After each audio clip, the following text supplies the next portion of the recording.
प्यारे बच्चों, मैं हूं आपकी हिंदी शिक्षिका प्रीति। आप सभी का हार्दिक स्वागत है नोवा लर्न बुक्स, जो माउंट एनलाइटमेंट इंटरनेशनल का एक रचनात्मक शिक्षण मंच है। आज का हमारा पाठ है सूक्ष्म जीव। इस पाठ में हम एक रोजमर्रा की घटना से सीखते हैं कि हमारे आसपास और हमारे भोजन में ऐसे बहुत से छोटे छोटे जीव होते हैं जिन्हें हम अपनी नंगी आंखों से नहीं देख सकते। कहानी में विशाखा, सोहन और रजनी के बीच हुई बातचीत के माध्यम से हमें पता चलता है कि टिफिन से आने वाली बदबू कैसे सूक्ष्मजीवों के कारण होती है। पिताजी बच्चों को समझाते हैं कि बैक्टीरिया, वायरस और अन्य सूक्ष्मजीव कितने छोटे होते हैं और इन्हें देखने के लिए सूक्ष्मदर्शी की आवश्यकता होती है। हम यह भी सीखते हैं कि सभी सूक्ष्मजीव हानिकारक नहीं होते। कुछ हमारे लिए बहुत उपयोगी भी होते हैं, जैसे दही जमाने वाले बैक्टीरिया। अध्याय 11 सूक्ष्म जीव। प्रस्तुत अध्याय में बताया गया है कि ऐसे जीव जिन्हें मनुष्य अपनी नंगी आंखों से नहीं देख सकता तथा जिन्हें देखने के लिए सूक्ष्मदर्शी यंत्र की आवश्यकता पड़ती है, उन्हें सूक्ष्म जीव कहा जाता है। सूक्ष्म जीव का संसार अत्यंत विविधता से भरा हुआ है। इनके अंतर्गत सभी प्रकार के जीवाणु, आर्किया, प्रोटोजोआ, कुछ कवक, शैवाल आदि जीव आते हैं। ये सर्वव्यापी होते हैं। सर्वव्यापी मतलब सब जगह रहते हैं। जहाँ हमें लग रहा है ना बिल्कुल साफ है, तो वहाँ भी सूक्ष्म जीव रहते हैं। मिट्टी, जल, वायु, हमारे शरीर के अंदर बाहर, अन्य प्रकार के प्राणियों व पादपों, यहाँ तक कि पानी में भी पाए जाते हैं ये सूक्ष्म जीव। प्रस्तुत पाठ में बड़े रोचक ढंग से सूक्ष्म जीव के बारे में जानकारी दी गई है। आइए इसे पढ़ें।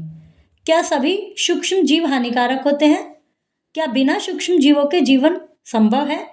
जो ये सूक्ष्म जीव हैं, क्या सभी हानिकारक है? क्या इनके बिना लाइफ संभव है? यदि हम सोचें कि इन्हें अपनी बिल्कुल हटा दें, कुछ इस तरह का प्रयास करें, तो क्या इनके बिना लाइफ पॉसिबल है?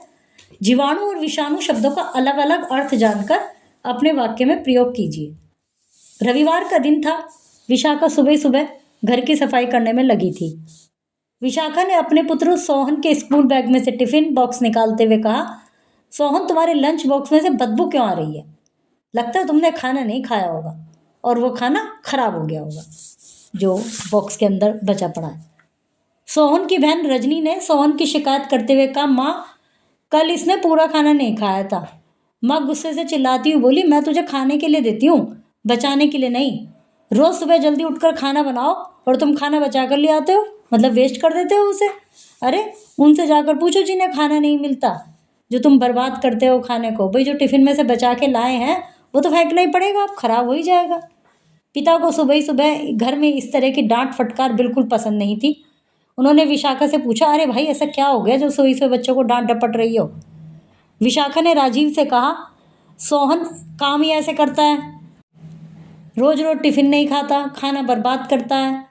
राजीव हंसते हुए बोले, लेकिन विशाखा खाना बर्बाद कहाँ हुआ? सोहन ने नहीं खाया तो इसे बैक्टीरिया अथवा जीवाणु खा गए हैं या खा रहे हैं। यदि कोई खाना खा रहा है तो बर्बाद कैसे हुआ?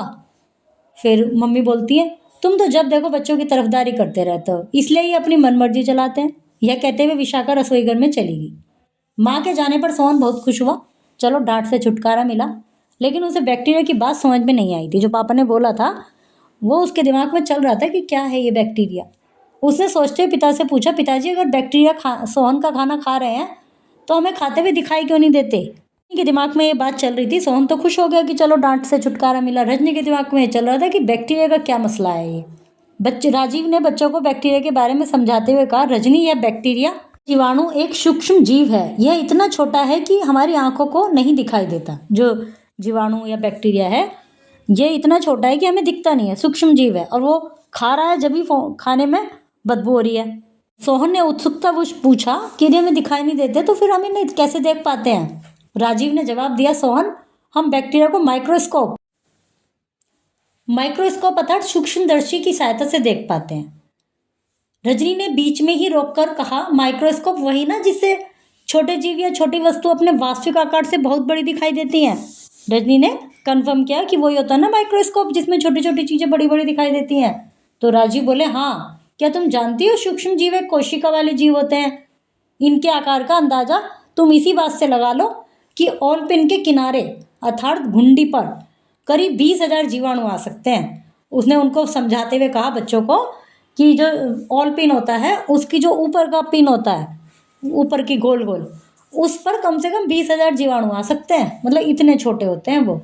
सोहन ने हैरानी से पूछा, एक आलपिन की गुंडी पर 20,000 जीवाणु? तब तो इनका नाम सूक्ष्म जीव ठीक ही है, वास्तव में बहुत छोटे होते हैं सूक्ष्म जीव। रजनी को सूक्ष्म जीवों के बारे में जानना अच्छा लग रहा था। उसने पूछा, लेकिन ये सूक्ष्म जीव कहाँ रहते हैं, कि भाई रहते कहाँ हैं ये इतने छोटे छोटे?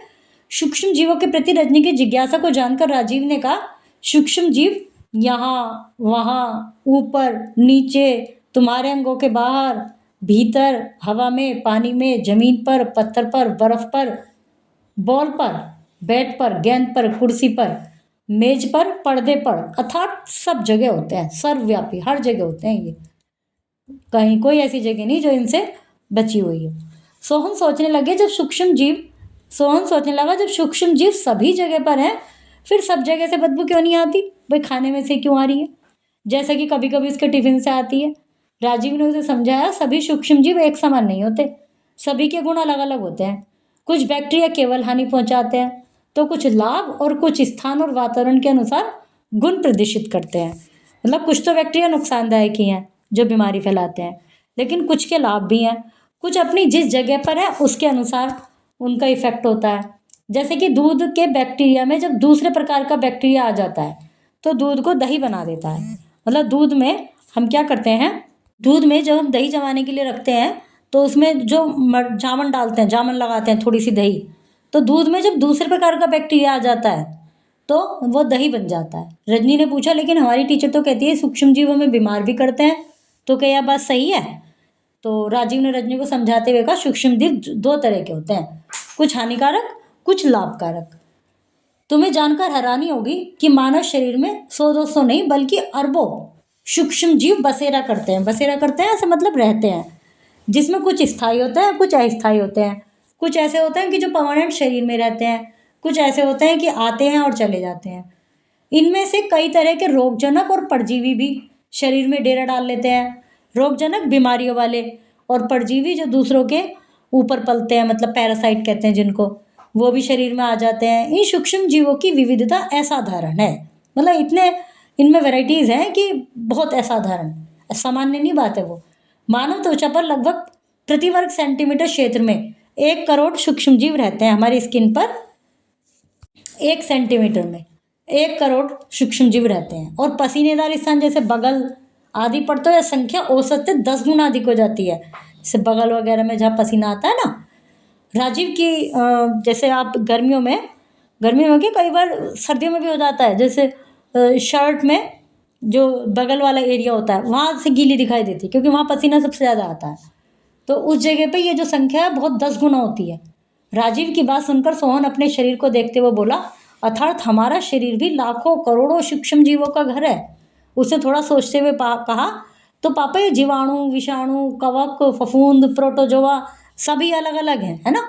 तो राजीव ने समझाते हुए कहा, हाँ सोहन, इनकी सबकी संरचना, आकार, प्रवृत्ति, आदत सब अलग अलग है।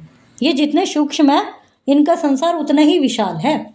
बैक्टीरिया की लगभग 10 लाख प्रजातियां ऐसी हैं जिनके बारे में वैज्ञानिकों को ठीक से नहीं पता।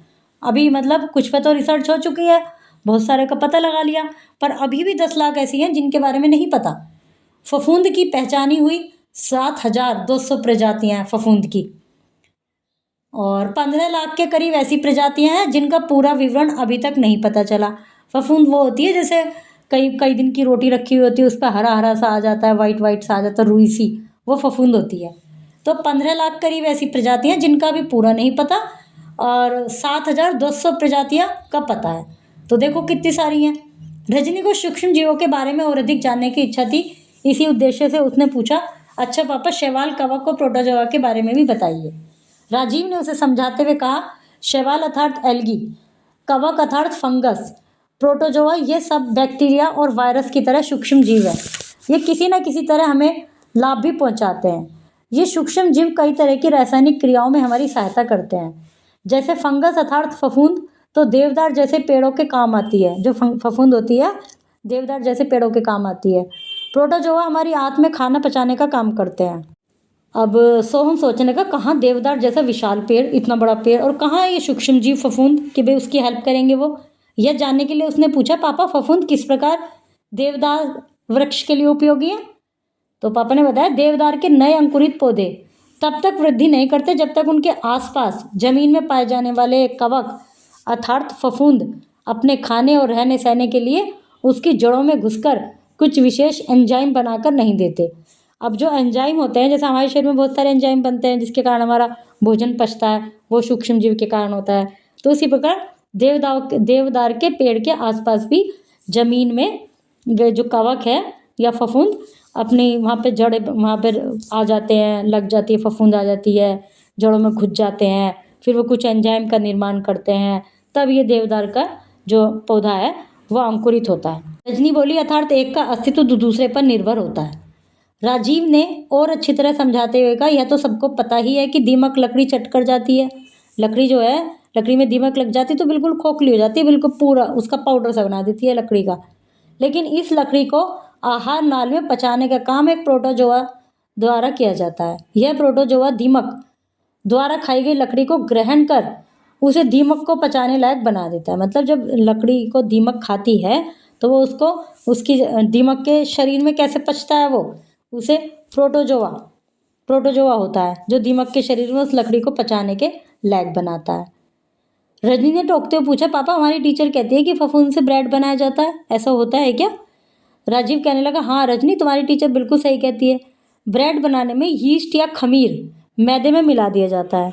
जब ब्रेड बनती है, आपने देखा होगा थोड़ा जालीदार सी होती हैं, बिल्कुल हल्की सी, और ऐसी भटूरे बनते हैं जब मैदा मांट के रखते हैं तो उसमें भी यीस्ट या खमीर डालते हैं, फिर वो फूल जाता है आटा, जिससे फिर उसको फटाफट ऐसे बेलते हैं या हाथ से बेलते हैं, मतलब वो इतना लचीला हो जाता है कि उसमें लचक बढ़ जाती है। वो होता है यीस्ट या खमीर से। तो इसमें कई प्रकार की रासायनिक प्रक्रियाएं चलती हैं जिससे मैदा फूल जाता है और उसके बाद ओवन में पकाकर ब्रेड तैयार की जाती है। ढोकला, इडली सब इसी तरह तैयार किया जाता है। ढोकला में भी आपने देखा होगा ऐसे जाली जाली सा होता है, बिल्कुल स्पंज सा, रुई सा, तो वो फूल जाता है मैदा, बेसन। राजीव ने कहा, अर्थात ये सूक्ष्म जीव कई रासायनिक क्रियाओं में महत्वपूर्ण भूमिका निभाते हैं। अब रजनी ने कहा कि सूक्ष्म जीव कई रासायनिक क्रियाओं में महत्वपूर्ण भूमिका निभाते हैं, जैसे ढोकला बनाना, इडली बनाना, भटूरे बनाना, ब्रेड बनाना, और वो तुम्हारा एक चीज दही बनाना, इनमें सब में सूक्ष्म जीव ही काम करते हैं, जिस कारण इनका हमारे दैनिक जीवन से घनिष्ठ संबंध है, मतलब हमारे जीवन में इनका महत्व भी है। रजनी प्रसन्न होकर बोली, राजीव प्रसन्न होकर बोले, हाँ रजनी, हमारी प्रकृति बड़ी निराली है। इसमें तरह तरह के जीव जंतु, पेड़ पौधे पाए जाते हैं, सभी का अपना अपना एक महत्व है। मिट्टी, वायु, जल, असंख्य सूक्ष्म जीव विद्यमान है इन सब में, जैसे कवक, शैवाल, जीवाणु, विषाणु, प्रोटोजोआ, ये सब उनमें है। यह सब दिखने में और आकार प्रकार में अलग अलग होते हैं, इनके कार्य भी भिन्न भिन्न होते हैं, लेकिन प्रकृति के साथ इनका तालमेल बड़ा ही अनूठा है। शायद इसी अनूठे तालमेल के कारण इस धरती पर ये जीव अपने विविध रूपों में मुस्कान बिखेर रहे हैं। विश्व में जितने लोग हैं उससे कहीं अधिक आपके मुंह में बैक्टीरिया हैं, मतलब देखो कितने सारे हैं। अधिकांश एंटीबायोटिक्स बैक्टीरिया से बने होते हैं। पृथ्वी पर सबसे मजबूत जीवित जीव गोनोरिया नामक बैक्टीरिया है, जो अपने शरीर के भार का 1,00,000 गुना अधिक भार खींच सकता है। हमारे शरीर में विद्यमान सभी जीवाणुओं का कुल भार लगभग 1.8 किलोग्राम होता है। बैक्टीरिया 3.5 अरब वर्षों से पृथ्वी पर विद्यमान है। जंग खाने वाली बैक्टीरिया की एक नई प्रजाति खोजी गई है जो 20 वर्ष के भीतर टाइटैनिक के मलबे को खा सकती है। 1 घंटे तक हेडफोन लगाकर गाने सुनने से कानों में बैक्टीरिया की संख्या लगभग 700 गुना तक बढ़ जाती है। इसका मतलब हेडफोन लगाना भी खतरनाक है, कम लगाना चाहिए। प्रिय बच्चों, इस पाठ से हमें यह सीख मिलती है कि स्वच्छता और भोजन की सही आदतें बहुत जरूरी हैं। साथ ही सूक्ष्मजीवों की दुनिया बहुत विशाल और रोचक है। मुझे खुशी है कि आपने आज विज्ञान से जुड़े इस महत्वपूर्ण विषय को ध्यान से समझा। कल हम फिर मिलेंगे एक और नए रोचक और ज्ञानवर्धक पाठ के साथ।